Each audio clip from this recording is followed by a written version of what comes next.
প্রিয় বন্ধুগণ, প্রকৃতি প্রত্যয়ের 7 নম্বর ক্লাসে আমরা তদ্ধিত প্রত্যয় ও কৃত প্রত্যয় আমরা এর পার্থক্য খুব সহজে আমরা কি করব নির্ণয় করব। দেখেন, তদ্ধিত প্রত্যয় কি?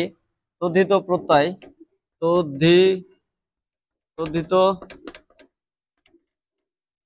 প্রত্যয় নামের সাথে কি হয়? যুক্ত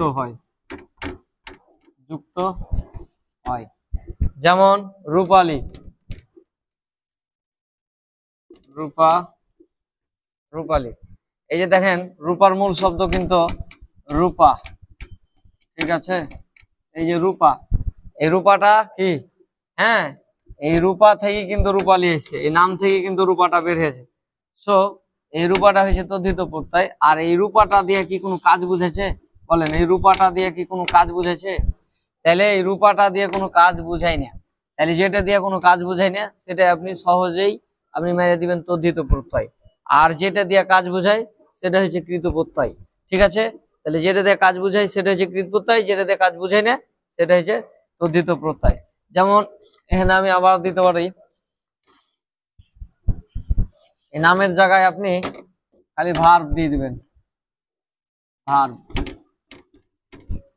ভার্ব।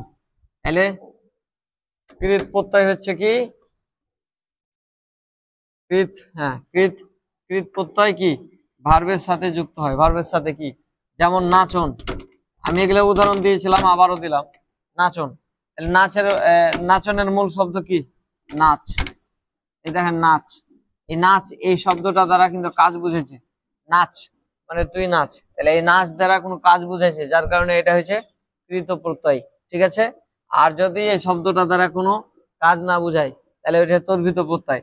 যেমন উদাহরণ আর একটা দেওয়া যায়, যেমন হচ্ছে হাতল, হাতল, এর মূল শব্দ আপনি বাহির করেন, এর মূল শব্দ হয়েছে হাত। দেখেন, হাত, তাহলে এই হাতলের মূল শব্দ হাত। এই হাতটা দিয়ে দেখি বুঝাইছে যে এটা একটা নাম, হ্যাঁ, এবং এই হাত দিয়ে কোনো কাজ বুঝাই না। এই ছেলেকে এটা হচ্ছে তদ্ধিত প্রত্যয়। এটা কি? তদ্ধিত প্রত্যয়। আর যেটা কাজ বুঝাবে সেটা কি? কৃত প্রত্যয়। আসসালামু আলাইকুম।